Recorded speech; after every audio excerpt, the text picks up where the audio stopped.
We often see a lot of people out walking or playing with their kids, especially during the spring and summer. But what about those who are not able to have children or told they shouldn't due to a medical condition?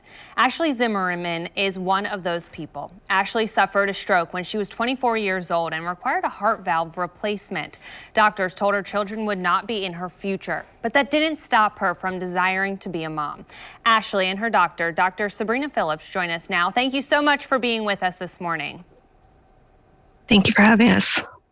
And Ashely, what do you remember feeling when you were told that you shouldn't have children? How hard was that to hear? It was very hard. I was very frustrated, and I was trying to find a different avenue to be able to at least try to have a child. What changed when you met Dr. Phillips? Everything. She was very informative of all of the risks to take for having a child, and told me that it wouldn't be easy, but that way we were going to be able to have one. And Dr. Phillips, tell us a little bit more about what your role is and what does a maternal cardiologist do? Well, my role is to help families where the mother is affected by heart disease, and that's more common than we think. We tend to think of heart disease as a acquired problem with older patients, but young women are affected, and it can influence their ability to safely carry a pregnancy to term, both posing risk to themselves and their fetus. So my job is to help inform families of what are the actual risks, what can we do to mitigate those risks, and how can we move forward in the safest manner possible if that's what the family chooses to do. How did you work with Ashely specifically? In Ashely's case, like many women with a mechanical heart valve, she requires a daily blood thinner, Coumadin or warfarin, to keep her valve from clotting. And unfortunately, that blood thinner is a problem during pregnancy because it can cause fetal malformations, and it can also cause bleeding in the baby.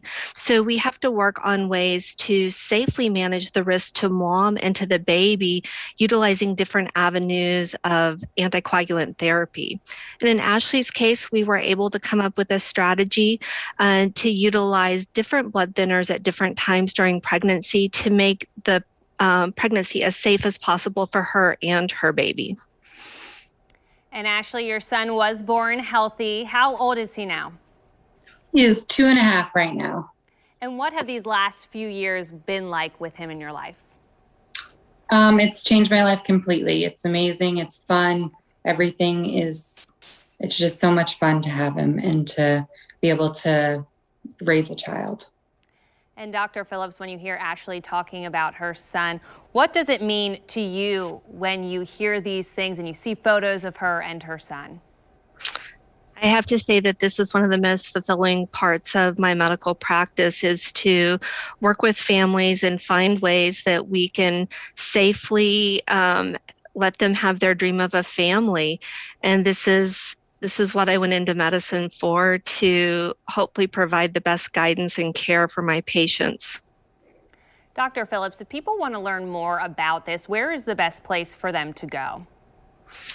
So if you want to learn more about women with heart disease who need to have special care during pregnancy, the American Heart Association has excellent resources, as well as mayoclinic.org.